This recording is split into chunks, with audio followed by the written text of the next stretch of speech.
Leslie Sanchez, along with Lis Smith, who is a former deputy campaign manager for Martin O'Malley. Welcome to you both. Thank you. So, am I right? This is as crazy of a day in an election season that's been pretty wild and surprising. This is as crazy as it gets. Yeah, I mean, it really is. I mean, first, you have Paul Ryan calling the Republican nominee racist and saying his comments are racist. You have Lindsey Graham comparing him to McCarthy, which is the U.S. political equivalent of comparing someone to Hitler.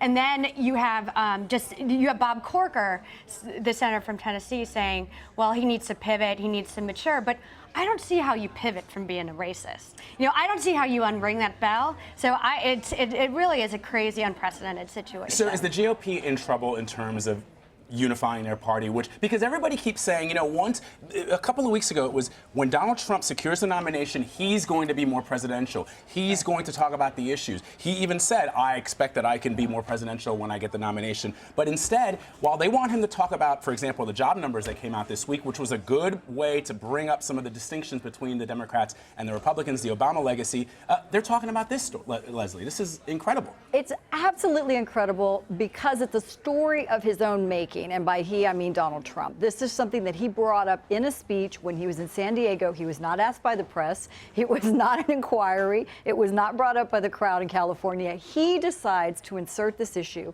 And during the speech in San Diego, he says, and Uriel, who is Mexican, and he goes on through this thing, which caused this firestorm. And then he went on a rant for 10 minutes about how it's unfair, there's, you know, not judicial impartiality, and just all these other biases. So, for one, it's Donald Trump talking about his own personal lawsuit, his own personal ego, and that is in no way representative of the national party. And now you have a line of surrogates, elected officials, respected individuals who are public servants to this country going forward and arguing an issue not only of identity politics and race, but it's a personal issue to Donald Trump and his lawsuit. So people can argue the merits of judiciality and all these different things, but that is in no way reflective of what is the contrast between Hillary Clinton, Donald Trump, as it relates to moving the country forward. And that's where the debate really needs to be. And Liz, how much of a liability is this, the fact that most campaigns have a message of the day? They stick with that message. Sure. The message of the day sometimes for Donald Trump is whatever comes out of his mouth that morning. How is that going to affect November? I mean, it's huge. Yes, you have a message of the day. His message of the day is like a dumpster fire. I don't even know how to describe this. And I think part of it speaks to problems with his campaign, too. I mean, obviously, look, there's something wrong with this guy if he's going around making these comments. But there's no one, and look, I've worked on 15 campaigns, and on every campaign, the candidates want to say something dumb in the heat of the moment, and you need seasoned staff who can say, no, you're not going to say that. That will hurt your chances. And that shows the limitations of his campaign. He doesn't have anyone on his campaign to tell him no, to tell him to cut it out. So it's going to be very problematic for him going forward. Before we pivot to Hillary Clinton and the primaries today, Leslie, let me ask you this. We heard about that report from Bloomberg that on a conference call, Donald Trump said to his supporters, you need to keep talking about this and you need to stick with what I'm saying, which is that I think that there's some kind of impartiality issue with Judge Curiel here. I think a lot of people now they're seeing Paul Ryan coming out and they're saying, you know, this is a racist comment. You've had Lindsey Graham talking about this. McConnell is talking about this.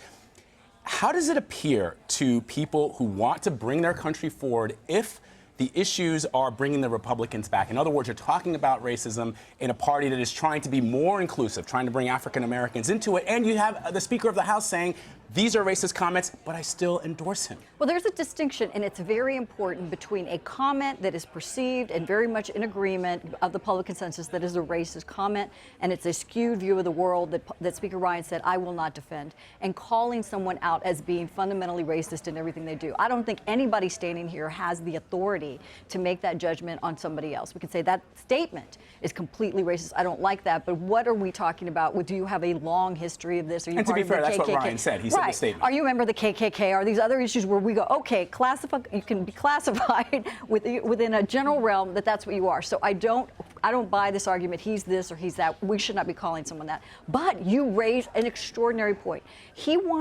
Donald Trump wants his surrogates to basically walk out on the plank, keep taking the dive over the edge to defend a personal case that he has and an issue he has with one judge who happens to be of Mexican-American descent. That has nothing to do with the merits of whether his policies would line up on immigration policy, jobs policy, reducing the corporate income tax, whatever the issues may be. We're not even talking about that because he wants to make this about identity politics. And I want to make this just a statement.